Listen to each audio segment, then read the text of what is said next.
সবাইকে শাস্তির আওতায় আনতে হবে। সংবিধান বিরোধী উদ্যোগ নেওয়ার জন্য শিক্ষামন্ত্রী মিলন সাহেবকে ক্ষমা চাইতে হবে। ক্যাম্পাস এরিয়ায় অযাচিত পুলিশিং বন্ধ করতে হবে।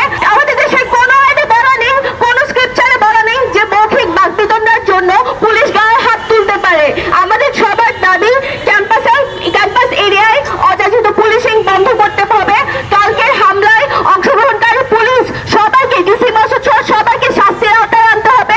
আমাদের ক্যারিয়ার, আমাদের ক্যাম্পাস এরিয়া আনতে হবে, আমাদের নিরাপত্তা দিতে হবে। এবং সবশেষে আমি বলতে চাই, সন্ধ্যায় শিক্ষার্থীদেরকে বাইরে দেখলে জিজ্ঞাসাবাদ করার জন্য, সংবিধান বিরোধী উদ্যোগ নেওয়ার জন্য শিক্ষামন্ত্রী মিলন সাহেবকে ক্ষমা চাইতে হবে। ধন্যবাদ সবাইকে। রাষ্ট্রীয় বাহিনী এ ধরনের নিপীড়ন চালাতে পারবে না। আজকে সাংবাদিক ভাইদেরকে অনুরোধ জানাতে চাই, আপনারা দায়িত্বশীলতার পরিচয় দিবেন। আপনাদের দায়িত্বশীলতার মাধ্যমে কিন্তু গণতান্ত্রিক প্রতিষ্ঠান হিসেবে আমাদের বাংলাদেশের মানুষজন এবং গণতন্ত্রের ধারক বাহক কর্মকাণ্ডের কারণে এই ধরনের ন্যারেটিভ বাজারে ছড়ায়, যা মানুষের বিপক্ষে যায়।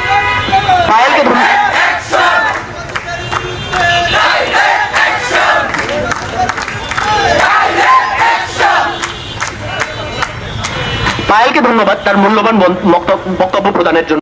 24শে জুলাই পরবর্তী বাংলাদেশ এরকম হওয়ার কথা ছিল না, যেখানে এই ধরনের চালু করা অনুষদের সাজিদ।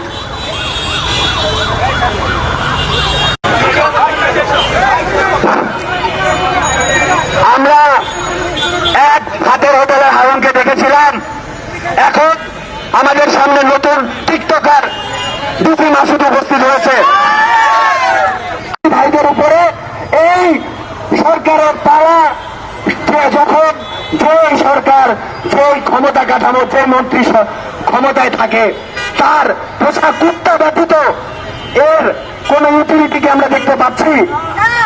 আমরা জুলাইও ভুক্তভোগী হলাম, জুলাইয়ের পরে এক তথাকথিত আমরা সরকার দেখলাম যারা সংস্কারের কথা বললো, অথচ সেই সংস্কারপন্থী পুলিশরা যখন শাহবাগে কোনো আন্দোলন হলো, টিয়ার গ্যাস শুনলো, আমাদের শিক্ষক মুরব্বীরা সেখানে হেনস্থার শিকার হলেন।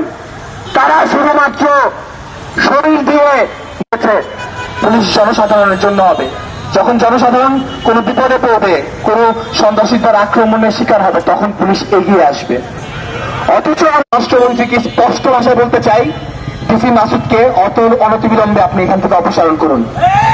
এর পাশাপাশি নেন, না হলে আমাদের অতীত ইতিহাস কিন্তু ভালো না।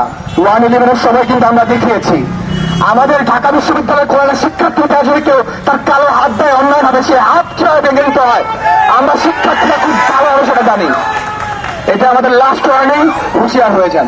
সবাইকে ধন্যবাদ। এটা বন্ধ হওয়া দরকার। অর্ককে আমি এ কারণে ধন্যবাদ জানাতে চাই যে সে এই ফেনোমেনাটা খুব সুন্দরভাবে তুলে ধরেছে।